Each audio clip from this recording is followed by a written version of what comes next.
చూడండి. ముందుగా నిన్న అంటే డిసెంబర్ 20వ తేదీన తిరుమలలో స్వామివారిని మొత్తం 65,299 మంది భక్తులు దర్శనం చేసుకున్నారు. అందులో స్వామివారికి మొత్తం 20,297 మంది భక్తులు తలనీలాలను సమర్పించారు.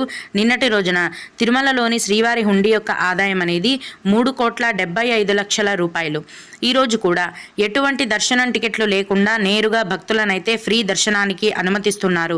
ఈ విధంగా టికెట్స్ లేకుండా నేరుగా వెళ్లే ఫ్రీ దర్శనానికి ఈరోజు దాదాపుగా 10 గంటల సమయం అనేది పడుతోంది. అలాగే తిరుపతిలో ఇచ్చే సర్వదర్శనం టికెట్లు తీసుకొని దర్శనానికి వెళ్లే భక్తులకు సర్వదర్శనానికి 4 నుంచి 5 గంటల సమయం పడుతోంది.